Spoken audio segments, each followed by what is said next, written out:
తిరుమల శ్రీవారి లడ్డూ కల్తీ వ్యవహారంపై జనసేన తిరుపతి ఇన్ఛార్జ్ కిరణ్ రాయల్ స్పందించారు. పామాయిల్, కెమికల్, యానిమల్ కొవ్వుతో లడ్డూ తయారు చేయడం దారుణమని అన్నారు.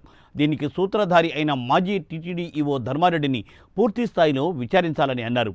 లడ్డూ ప్రసాదంలో నెయ్యి కాని నెయ్యిని సరఫరా చేసిన మహానుభావులకు చిన్న చిన్న శిక్షలు సరిపోవని, అలాంటి వారిని ఉరితీయాలని అన్నారు కిరణ్ రాయల్.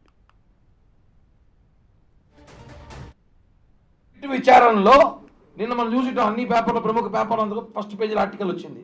అసలు లడ్డూల్లో నెయ్యే లేదనేసి. ఎంత బాధాకర విషయం అంటే ఒక్కసారిగా ఉలిక్కిపడ్డారు దేశంలో అందరూ. అదేదో సామెత ఉంది ఒకప్పట్లో, పులిహారలో పులి ఉన్నదంట. ఇక్కడ లడ్డు నెయ్యే లేదు. నెయ్యి ఎలా వచ్చింది అర్థం కాల.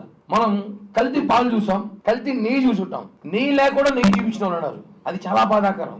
ఇవన్నీ కూడా విచారణ జరుగుతా ఉంటే ఒక భాగంగా అసలు సిట్టు అధికారులు కానివ్వండి, ఎక్కడ సరే ఎంతసేపు అయినా సరే కింద స్థాయిలో ఉన్న ఉద్యోగస్తుల్ని ఎంక్వైరీ చేస్తున్నారు, వాళ్ళనే ఇబ్బంది పెడుతున్న సమాచారం ఉంది. కానీ అసలు దొంగ ఎక్కడా? మాజీ టీటీడీ ఈవో, ఆయనే చైర్మన్, ఆయనే ఈవో, అన్ని శాఖలకు, టీటీడీలు అన్ని శాఖలకు ఆయనే అధికారి, ఆయనే ధర్మారెడ్డి. ధర్మారెడ్డి ఎక్కడ ఇష్యూలో? టీటీడీలో ఇంకా ధర్మారెడ్డి గ్యాంగే ఉంది. మేమేమంటున్నామంటే ధర్మారెడ్డి గ్యాంగ్ హటావో, టీటీడీ బచావో. దేవుని ప్రసాదంలో నెయ్యిగా ఎక్కడ కూడా విచారణలో పాల్గొన్నట్టు కానీ, పాలతో నెయ్యి చేసినట్టు కానీ ఆవులు ఎక్కడా లేదు. పామాయిల్ ఏదో కెమికల్స్ నెయ్యి చేశారంట. ఎంత క్రిమినల్స్ గా ఉన్నారంటే వీళ్ళు.